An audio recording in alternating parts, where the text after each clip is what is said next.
Ju përshëndes nderuar shikues, ky është edicioni I mesditës këtu në Top Channel. Si çdo ditë në këtë edicion do të bëjmë një përmbledhje të zhvillimeve nga të gjitha qytetet e Shqipërisë. Për sa I përket situatës koronavirusit, jemi me gazetarët Alma Demira, Isidorela Gjoni, Kristina Fidhi dhe Andi Bora, por fillimisht do të lidhemi me Alma Demira. 678 infektuar gjithsej me koronavirus janë tashmë në Shqipëri me 15 raste të reja në 24 orët e fundit. Alma, përshëndetje, cilat janë detajet?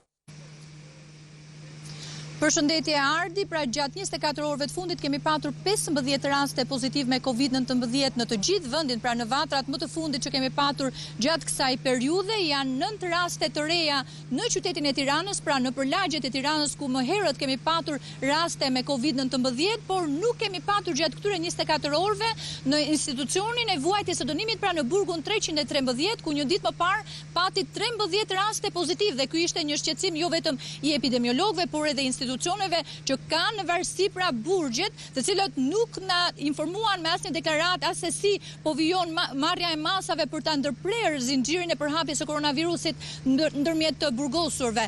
Por gjithsesi ka edhe raste të reja në Shkodër, një rast, në Kurbi një rast, një has në Kukës me nga një rast, dhe fatkeqësisht në Mirdit kemi 2 raste të reja me COVID-19 dhe ata e kanë marrë nga I biri I tyre që më herët ka qenë një polic gjyqësor I cili ra në kontakt me COVID-19 dhe fatkeqësisht ja ka transmetuar atyre edhe 2 prindërve të tij të moshuar. Shpresojmë dhe urojmë që edhe ata të moshuarat ta kalojnë pra dhe të shërohen sa më shpejt nga COVID-19.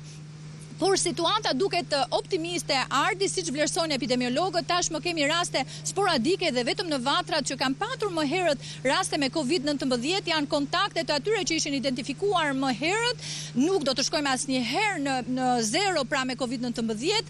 Është parashikuar që të jetë edhe gjatë verës, do kemi raste sporadike, por gjithsesi një tregues I rëndësishëm janë ata të cilët janë duke marrë trajtim mjekësor nëpër 2 spitalet COVID. Në këto momente që ne flasim janë 38 pacientë që po trajtohen në total, janë 30 në shërbimin infektiv dhe 4 prej tyre janë në terapi intensive dhe po kështu 8 pacientë të tjerë që presupozohet që janë pak më rënd në gjendjen e tyre shëndetësore, janë 4 në terapi intensive në spitalin COVID-2 dhe 4 të tjerë në pavion, sikundër na vijnë dhe informacionet prej atje. Por le të ndjekim dhe deklaratën zyrtare që është bërë gjatë ditës së sotme nga Ministria e Shëndetësisë, Ardi. Gjatë 24 orëve të fundit, janë testuar 259 raste të dyshuar COVID-19, nga totali të cilëve janë personel shëndetësor 36, të cilët janë kryesisht nga Tirana dhe ka rezultuar negativ për SARS-CoV-2. Nga rezultatet e testimeve janë konfirmuar 15 raste pozitive COVID-19. Nga totali I rasteve të reja, 9 janë raste në Tiranë, të gjitha kontakte të rasteve të mëparshme. 2 raste janë në Mirdit, 1 në Shkodër, 1 në Kukës, 1 në Has dhe 1 në Kurbin. Gjatë 24 orëve të fundit, 9 pacientë janë shtuar listës së të rikuperuarve. Ju informojmë se në shërbimin infektiv aktualisht janë të shtruar 30 pacientë. 4 janë në terapi intensive. Në spitalin COVID-2 Shefqet Ndroqi janë 8 pacientë hospitalizuar. 4 në terapi intensive në gjendje të rëndë dhe 4 janë të shtruar në pavion. Shpërndarja gjeografike e rasteve pozitive është si vijon. Tiranë 285 raste, Durrës 42 raste, Lushnjë 6 raste, Elbasan 18 raste, Fier 36 raste, Kavaj 9 raste, Rogozhin 4 raste, Korçë 19 raste, Vlorë 5 raste, Shkodër 103 raste, Lezhë 14 raste, Berat 2 raste, Has 14 raste, Kruj 65 raste, Puk 5 raste, Mirdit 5 raste, Kukës 12 raste, Mallakastër 1 rast, Kurbin 29 raste. Ishte pra ky përditësimi I të dhënave nga Ministria e Shëndetësisë. Alma Demira, kemi patur edhe një reagim për sa I përket shkeljes protokollit karantinës.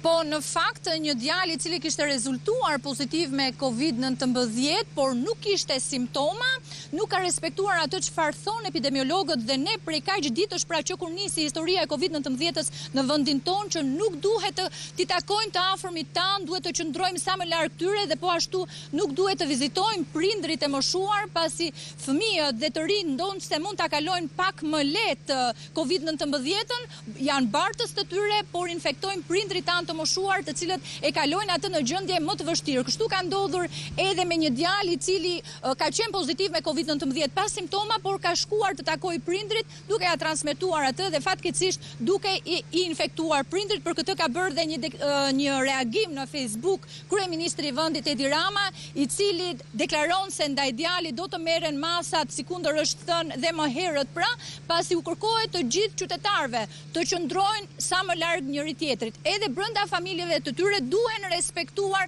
distancat, pra duhet të qëndrojmë larg pasi COVID-19 është një virus shumë të nxar, me shumë të panjohura, mund ta kemi, mund të mos shfaqim simptoma, por mund të infektojmë të tjerët. Ka shumë persona, edhe pse janë pozitiv, nga këta që ka deklaruar ministria pra, dhe që janë duke kaluar në shtëpitë e tyre pa patur nevojë për të ardhur për të marrë trajtim mjekësor. Ndërkohë që të moshuarit, ata që preken pra nga COVID-19 e kalojnë për shkak edhe të problemeve të tjera shëndetësore që ata kanë, smundjeve kronike, vështirësohet edhe më tej gjendja shëndetësore dhe ne kemi patur dhe 26 viktima nga COVID-19, por më tepër kanë qenë ata që kanë patur probleme të tjera shëndetësore, të prekur dhe nga COVID-19 e kanë humbur betejën me të, pra edhe pse kanë marrë trajtime shpesh dhe në terapi intensive në të dy spitalet COVID. Ndaj duhet theksuar, duhet të ruajmë distancat ndaj njëri tjetrit, të respektojmë të gjitha masat edhe kur dalim nëpër supermarkete. Qeveria ka lehtësuar masat, pra duke bërë dhe një test këto 2 javë, është thënë që janë 2 javë test për të provuar nëse do të kemi rritje të rasteve me COVID-19, pasi në rast të kundërt do të kthehemi edhe një herë në pikën 0, ka deklaruar dhe vetë kryeministri i vendit. Alma Demiraj live nga QSUT-ja, falenderoj për këto informacione të drejtë për drejta. Nga Tirana shkojmë tani në Kruj për të mësuar të rejat e fundit dhe pse atje duket se sot nuk është regjistruar asnjë rast i ri në 24 orët e fundit. Në këtë lidhje do t'jemi me gazetaren Sidorela Gjoni. Përshëndetje Sidorela, a vazhdon të ketë fasonerit hapura? Mirëdita Ardi, Kruja tani më është një vatër e COVID-19 dhe duket se shkak, ashtu siç kemi mësuar ditët e fundit, është bërë mos respektimi i rregullave në fasonerit. 27 fasoneri në Kruj, prej së cilave vetëm 5 vazhdojnë punën ditën e sotme. Dua t'ju kujtoj se nga data 14 prill deri në datën 16 është kryer një kontroll që është quajtur si faza e parë, prej së cilave 3 janë ngjobitur, 3 janë mbyllur vullnetarisht, ndërsa 21 vazhdonin funksionin. Ndërsa faza e dytë e kontrolleve është zhvilluar në datën 23 prill ku janë ngjobitur 3 të tjera dhe të mbyllura gjithashtu, pra ditën e djeshme, 5 vijojnë në funksion siç vijojnë aktualisht dhe 13 janë mbyllur vullnetarisht. Pra gjithsej nga 27 fasoneri, 6 fasoneri janë ngjobitur, 21 janë mbyllur dhe 5 vijojnë të funksionojnë. Ajo që vlen për të theksuar është se pas deklaratave të shumë punonjësve që kanë dhënë me dëshminë e tyre se rregullat nuk janë respektuar ashtu siç duhet në fasoneri, është realizuar një mbledhje e 15 drejtuesve të fasonerive që pretendojnë se janë të rregullt dhe se kanë respektuar rregulloren me distancë prej 1 metri apo me desinfektimin dhe gjithë të tjerat. Megjithatë, dua të theksoj se ditën e sotme të gjithë tyre drejtuesve të fasonerive u është bërë me dije se protokolli i punës së tyre do të ndryshojë, një protokoll i vendosur nga qeveria e vendit. Nëse më parë ata funksiononin me një protokoll jeshil, gjithçka ka ndryshuar rrënjësisht. Dua t'ju kujtoj për t'ja u bërë dhe sa më të thjesht, protokolli jeshil u tregon se si duhet të vijojë një proces normal pune, se si duhet të nisen nga shtëpitë e tyre për në punë, pra me automjetet përkatëse, se si duhet të qëndrojnë në ambientin e punës ku më parë nuk ka qenë ndaluar edhe në rast se punonin punëtorët pranë njëri tjetrit, ndërsa tani më gjithçka ka ndryshuar. Ju njoh me disa prej rregullave të reja.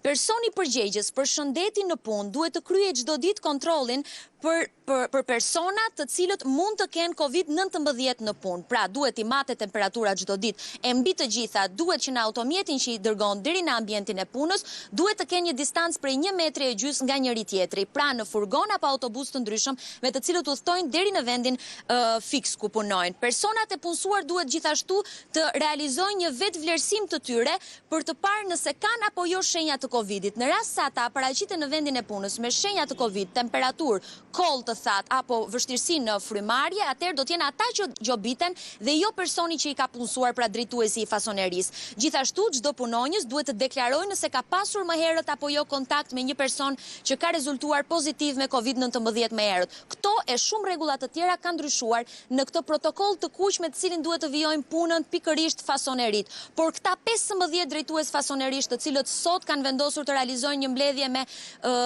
kryetarin e bashkisë së vendit, por gjithashtu dhe me deputetin e Krujës, do të diskutojnë dhe do t'i tregojnë atyre se nuk janë dakord me këtë rregullore të re, pra duke qenë se sipas tyre nuk mund të pranojnë disa pika, siç është përdorimi i dorezave, që i përdorim të gjithë tani më, në ambientet e punës, duke qenë se ata pretendojnë se këto doreza i pengojnë punonjësit të realizojnë punën e tyre të përditshme, duke qenë se nuk mund të punojnë lirshëm me doreza, por janë të gatshëm të respektojnë rregullin prej 1 metri distancë, por jo më tepër se 1 metër, duke qenë se fasonerit nuk kanë një hapësirë aq të madhe sa për të pranuar numrin e lartë të punonjësve që punojnë në to, duke respektuar rregullin prej 2 metrash. Ata gjithashtu refuzojnë që të shkurtojnë stafin për të respektuar të rregull prej 2 metrash largësi, duke qenë se sipas tyre të gjithë janë nevojtarë dhe u nevojitet rroga në fundin e muajit, u nevojitet paga e tyre. Jo pa qëllim zgjodha të bëj këtë lidhje live Ardi pikërisht nga Bashkia e Krujës, duke qenë se pak minuta më parë pas meje gjendeshin të gjithë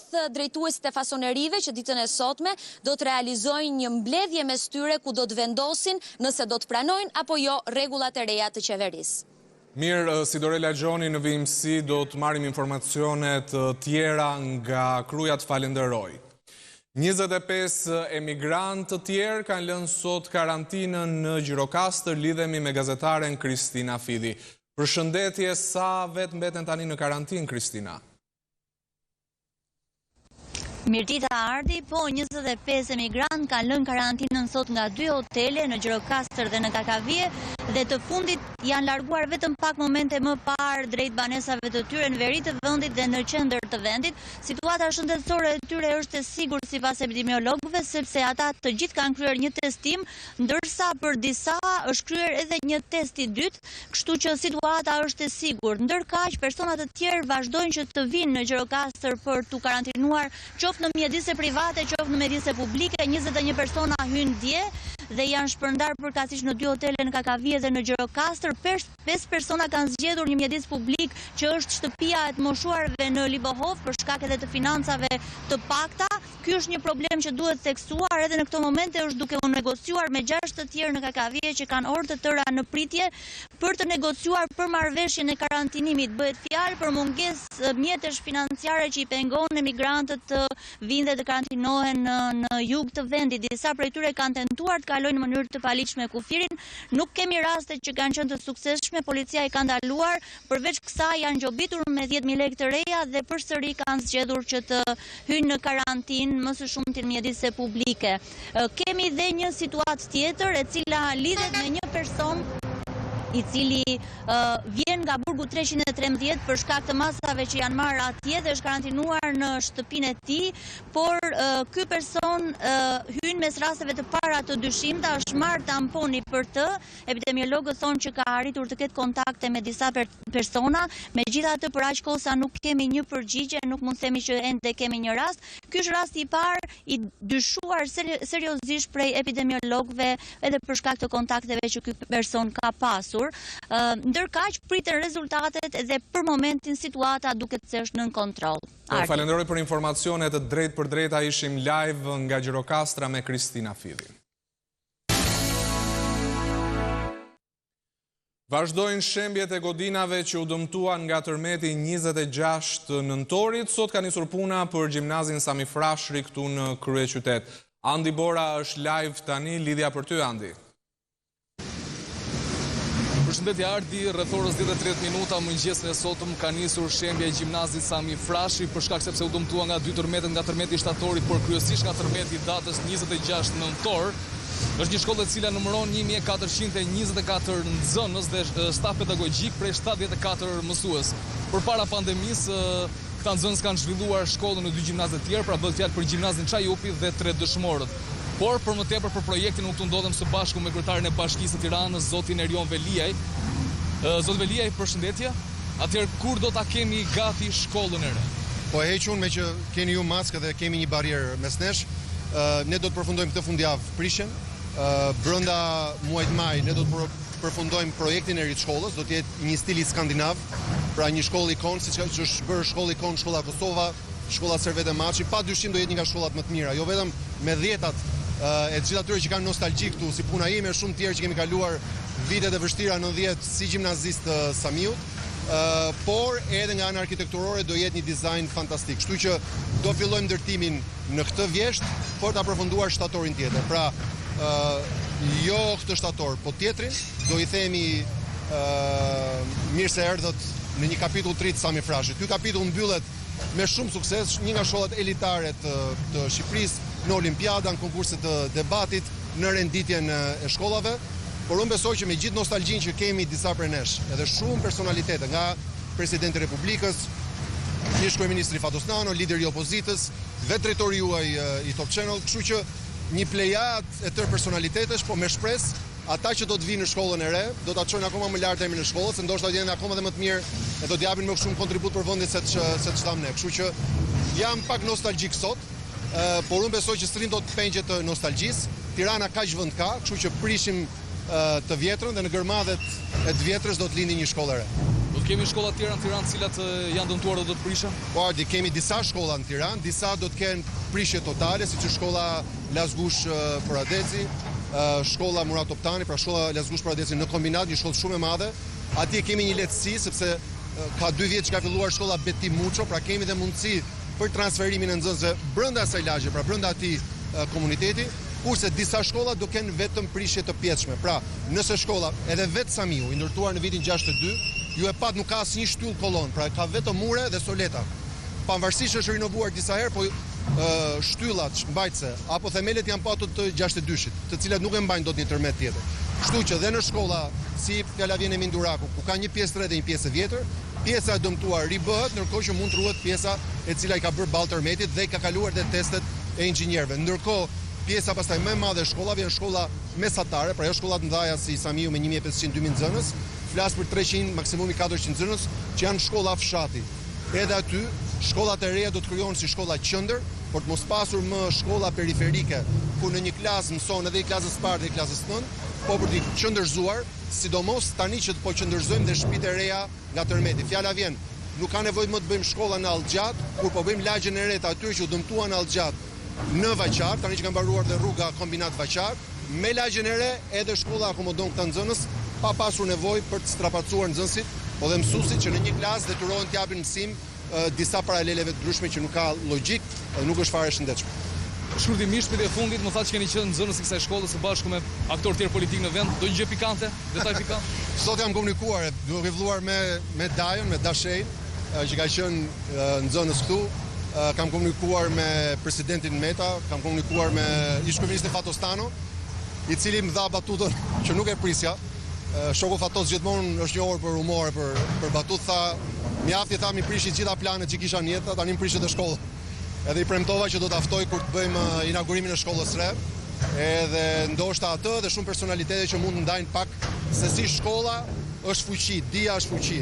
Dhe fakti që një shkollë e mirë prodhon një plejad personalitetesh në shumë fusha të jetës, do të thotë që arsimi dhe dia janë gjëra të afatgjat. Ajo që ne kuptuam nga tërmeti, nga epidemia, pamë se si vende shumë të pasura, pra njerëz të kamur dhe komunitete dhe ekonomi shumë të pasura nuk ja dolën dot ballë.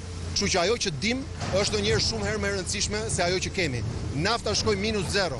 Pra shumë vende të xhirit që janë krenuar 50 vitet e fundit që kemi naftë, e kuptuam që vjen një ditë që as nafta nuk shpëton. Ama dia të shpëton dhe kombet që i kanë bërë ballë kësaj pandemie nuk janë varfra ose të pasura, janë kombet që din. Ata që din mund të bëjnë gjëra të mira për komunitetin. Që sot është ditë e trishtuar, i them lam të mirë shkollës vjetër, po mezi pres të fillojë një histori e re me shkollën Sami Frashi. Zyrtar, falenderoj shumë për këtë lidhje live. Ardi Lia. Faleminderit për intervistën me kryebashkiakun Velia, ishim me Andi Borën.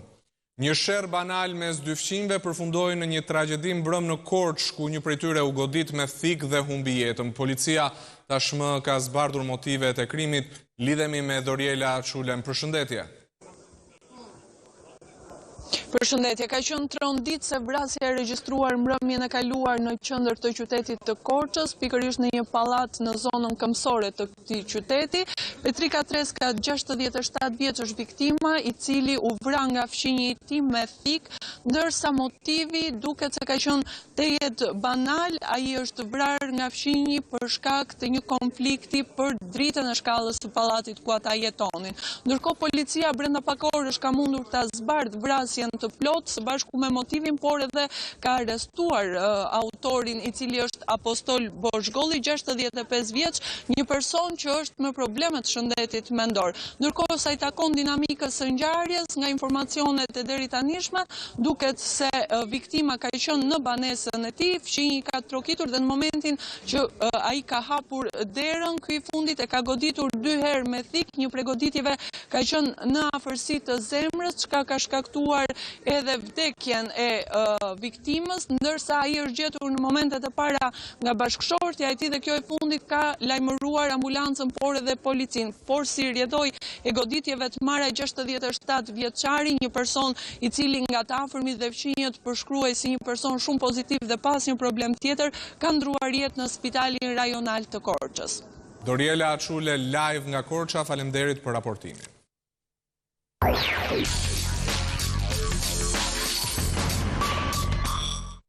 Zhvendosemi në Kosovë, ku është çështje ditë shkrimi një qeverie të re në udhëheqjen e partisë së dytë në zgjedhjet e 6 shtetorit LDK-s me të propozuarin e tyre të ri për kryeministër Avdullah Hoti. Deri më tani LDK-si është bashkuar Aleanca për Ardhmërinë e Kosovës dhe Nisma Social-Demokrate.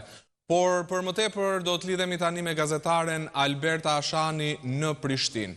Përshëndetje Alberta, a kemi deri tani ndonjë informacion zyrtar se kush do t'i bashkohet tjetër qeverisë, me që këto parti nuk kanë shumicën në kuvend? Përshëndetje Ardi, deri më tani pra e dim që LDK-s janë bashkuar Nisma Social-Demokrate, po ashtu Aleanca për Ardhmërinë e Kosovës dhe që të trija bashkë këto parti përbëjnë 48 deputet, jo të mjaftueshëm, pra një numër jo i mjaftueshëm për krijimin e një qeverie të re dhe sipas deklarimeve të deri tanishme, atyre ju janë bashkuar pra edhe partitë minoritare të cilat janë të përfaqësuara në kuvendin e Kosovës, e që numri deputetëve nga ta është gjithsej 19, që të gjithë bashkë pra do të bënin një shumicë të nevojshme dhe të mjaftueshme parlamentare për votimin e qeverisë të propozuar nga Lidhja Demokratike në udhëheqjen e Avdullah Hotit. Deri më tani, nga ajo çfarë kemi kuptuar se do të jenë vetëm 15 ministri, sa i ka dhe qeveria tani në udhëheqjen e LDK-s dhe lëvizjes vetvendosje, dhe nuk do të ketë, ka thënë Mustafa, rritje të numrit, mirë po vetëm mund të bëhet riorganizimi i tyre, meqense në të kaluarën kemi pasur një numër shumë të madh të ministrive dhe është bërë një riorganizim për të zvogluar në 15, sipas burimeve brenda në Aleancën për Ardhmërinë e Kosovës, në ora 16 do të mbahet këshilli përgjithshëm i kësaj partie. Ata kanë vendosur nga kryesia e ngushtë që të jenë 3 emra të ministrave, që është Besnik Tahiri, Selim Selimi dhe Meliza Haradinaj, por të njëjtat burime ka thënë se do të rishikohet mundësia që të kenë edhe një ministri të 4, po për këtë do të diskutohet brenda këshillit të përgjithshëm, që të cilin e ka thirrur pra kryetari i tyre Ramush Haradinaj në ora 16. Pas natyrisht që do të ketë takime edhe të strukturave të brendshme të partive të tjera politike, të cilat do të vendosin për numrin e ministrive që do t'i kenë dhe emrat më saktësisht të ministrave të ardhshëm të qeverisë. Alberta, le të flasim pak edhe për pozitën e kryeparlamentares Vjosa Osmani. Po, kandidatja Vjosa Osmani kujtojmë se erdhi si kryeparlamentare pra në kuvend të Kosovës pas marrëveshjes e cila u arrit për bashkëqeverisje në mes lëvizjes vetëvendosje dhe Lidhjes Demokratike të Kosovës, dhe u arrit që t'i kaloj, meqense i takon si pozitë partisë fituese, i kaloj LDK-s përmes një konsensusi, pra duke marrë parasysh se dhe LDK-ja në atko kërkonte pra që të presidentit u kaloj atyre, kështu që bën të dy alshime. Tani me që do të kemi një koalicion të ri qeverisës, i cili pritet të realizohet për pak ditë, pra më pak se një javë, është vënë në diskutim nëse Vjosa Osmani do të vazhdojë të jetë kryeparlamentare. Por nga ajo çfarë ka thënë vetë kryetari i kësaj partie është se bazuar në atë që do LDK-ja, është që ai mund të qëndrojë pra në pozitën e kryeparlamentares, por do të varet edhe nga vetë ajo, meqense ajo ka qenë kundër këtij koalicioni, kundër prishjes së koalicionit, po ashtu me vetvendosjen, e po ashtu do të shihet, ka thënë se nëse do t'i takojë LDK-s, meqense sipas interpretimit të gjykatës kush kushtetues se kjo pozitit akon partisë fituese. Alberta Ashanit, falenderoj për këto raportime të drejt për drejta nga Prishtina.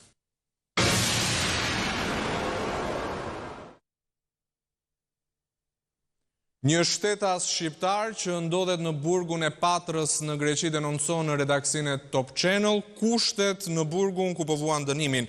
Ai ka dërguar edhe pamje ku siç duket ka plehra gjithandej, ndërsa thot se sot është dita e 4 që shteti grek po na lë pa ushqim. Jemi 220 persona në sektor dhe gjysmës po bie të fikët, ndërsa shteti grek vazhdon me kërcënimet, të ndërpritet greva, shkruan ai mëtej.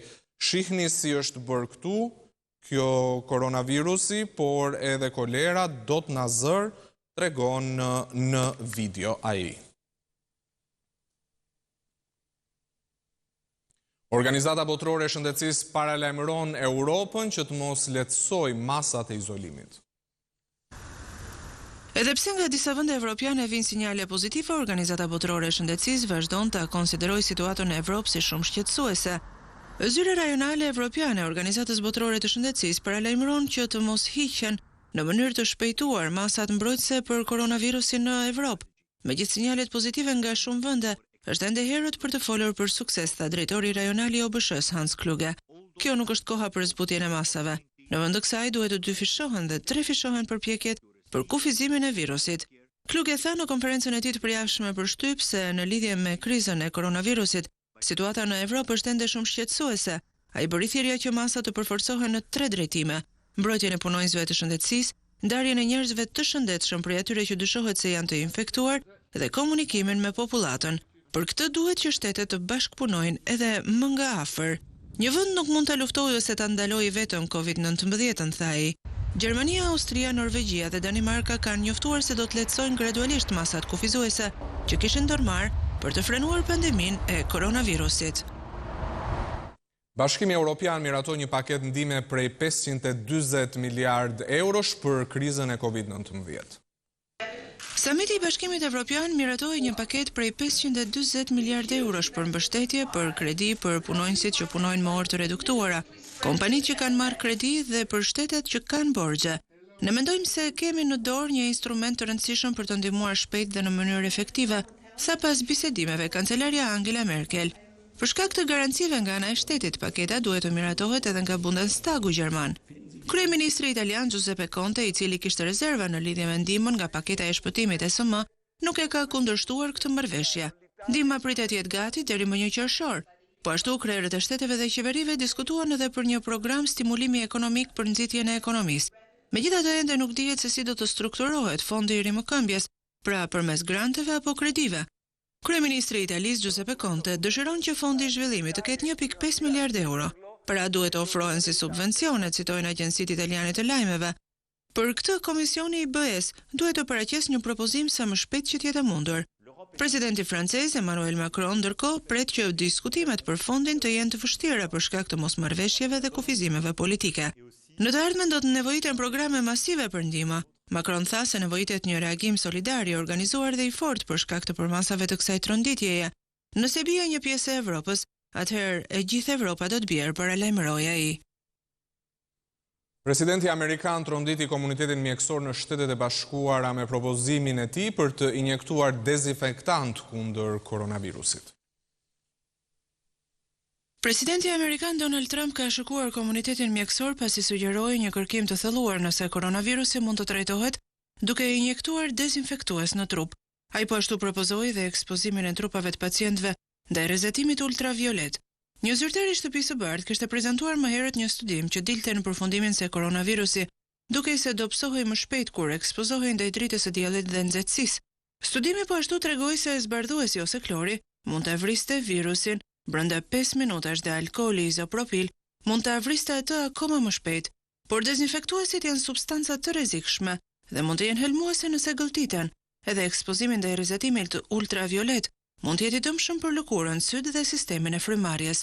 Duke nënvizuar se kërkimi duhet trajtuar me kujdes, Trump sidoqoftë sugjeroi kërkime të mëtejshme për këtë fushë. Supozojmë se e godasim trupin me një rezatim ultraviolet ose diçka tjetër, unë mendoj se ju duhet të atestoni këtë. Më pas, nëse ju e fusni rezatimin në trup përmes lëkurës apo në mënyrë tjetër, dhe kjo duhet testuar. Duket interesante. Pastaj dezinfektanti e vret në çast, a ka një mënyrë që ju të bëni diçka të ngjashme me një injeksion në trup ose një pastrim. Kjo do të ishte interesante të kontrollohej. Mua më duket interesante. Por janë të shumtë ata që kanë paralajmëruar se ideja e presidentit mund të ketë rezultate fatale. Nocioni i injektimit apo gëlltitjes të çfarëdo lloj produkti pastrues në trup është i papërgjegjshëm dhe i rrezikshëm. Është një metodë që njerëzit e përdorin kur duan të vrasin veten, tërheqin vëmendjen mjekët. Edhe thjesht i marrësh erë klorit mund të jetë e rrezikshme, ndërkohë që rrugët e frymëmarrjes dhe mushkrit nuk janë bërë për të ekspozuar ndaj rezatimit apo dezinfektimit. Është një koncept totalisht qesharak. Ndaj, mos merrni këshilla mjekësore nga Trump, thon mjekët. Ishte gjithçka për edicionin e mesditës. Shqipëria Live vjen pas pak. Mirupafshim bashkë.